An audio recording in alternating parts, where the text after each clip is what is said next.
আম্মু, এই আম্মু, আরে বাবা, কি হয়েছে? এত চিৎকার করছিস কেন? তুমি আমার লাল ড্রেসটা ভিজিয়ে দিলে কেন? ওটা ধোয়া ছিল না, তাই ধুতে দিয়েছি। আম্মু, ওটা ধোয়া ছিল। আমি ভেবেছিলাম ওটা পরে আমি পাত্রপক্ষের সামনে যে সুন্দর করে দাঁড়াবো। ছেলে ইঞ্জিনিয়ার, সুন্দর। এখন যদি আমাকে পছন্দ না করে? তাই নাকি? বিয়ে করে চলে যাওয়ার খুব তাড়া মনে হচ্ছে। আম্মু, তুমি কিন্তু কথা ঘুরাচ্ছ।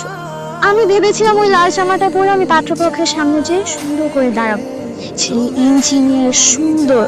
এখন যদি আমাকে পছন্দ না করে? আচ্ছা, একটু তো লজ্জা শরম রাখ তোর মায়ের সামনে। মাত্র তো অনার্স ফার্স্ট ইয়ারে পড়ছিস, এখনই বিয়ের জন্য এত তাড়াহুড়া কেন? আমি তোকে এখন কোনোভাবে বিয়ে দিব না। বাবা তো আমাকে থেকে বিয়ে দিয়ে দিবে। বিয়ে হয় আবার খিলখিল করে হাসছে। লজ্জা শরম কিছুই নাই, তুই এই বিয়ে না করে দিবি। কেন? ওমা, আগে পড়াশোনা শেষ করবি, তারপর বিয়ে। আম্মু, তুমি সবসময় এই কথাটা না ঠিকই বলো, কিন্তু যখন তোমার রাগ উঠে তখন বলো তোর বাবার রিটায়ারমেন্ট হয়েছে, তোর বড় ভাই সংসার চালাচ্ছে, তোর জন্য বিয়ে করতে পারছে না। এসব কথা শোনার থেকে ভালো আমি বিয়েটা করে ফেলি। শুন, আমি এইসব কথা তোকে এমনি এমনি বলি। আমি চাই না যে তুই আমার মতো পিছিয়ে যাস, আর বিয়ে করে যাতে চলে না যাস এই জন্য। না, আমি তো বিয়ে করে চলেই যাব। যেখানে মা মেয়েকে এত কথা শোনে সেখানে তো থাকা যায় না। তোকে আমি বিয়ে হতে দিলে তো আগে অনার্স শেষ করবি, তারপরে বিয়ে।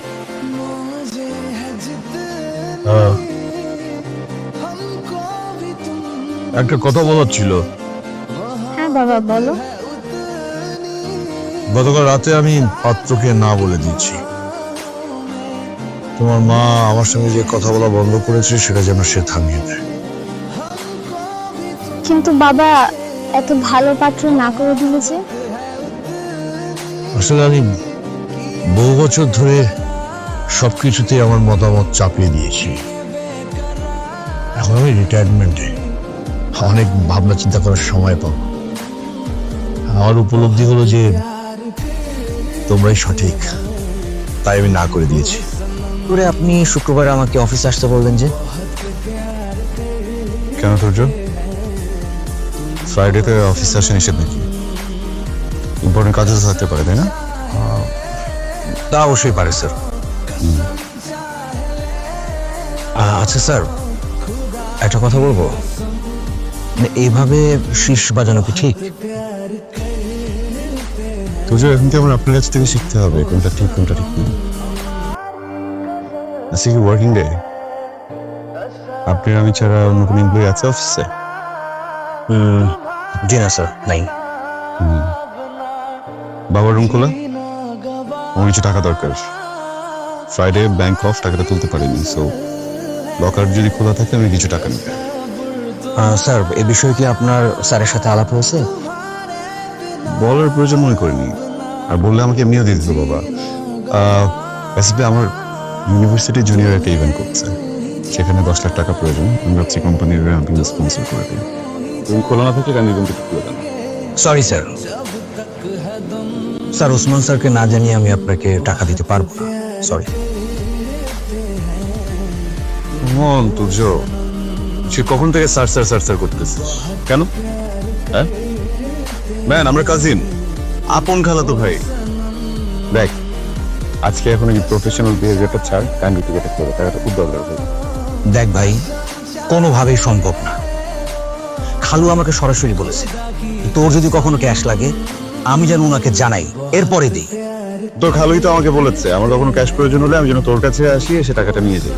তাহলে আমি খালিকে কল দিই, শিওর হই। আরে বাবা, কি প্রয়োজন? না, আমাদের তো বয়স হয়েছে, তাই না? স্কুলে তো পড়ি না যে কথা কথা বাবাকে ফোন দিতে হবে।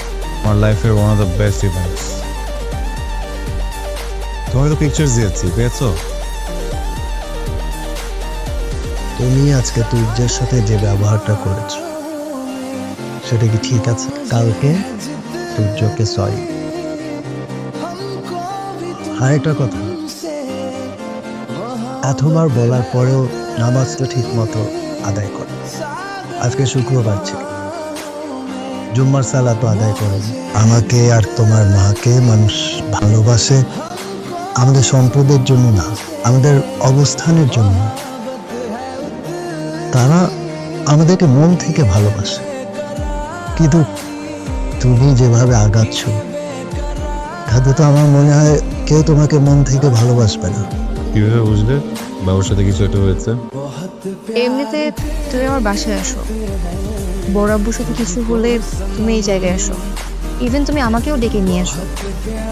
কি হয়েছে বলো তো? আমার ইউনিভার্সিটিতে একটা ইভেন্ট হচ্ছে,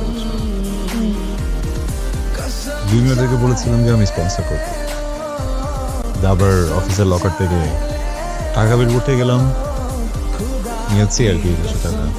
প্রথম যে বলছে ও টাকাটা নিতে দিবে না, ওটা নিয়ে ওর সাথে কথা কাটাটি হয়েছে, ও ওর বাবাকে বলেছে, দেন আবার বাবার সাথে। আচ্ছা আচ্ছা, কত টাকা স্পন্সর করেছো? 10 লাখ। 10 লাখ?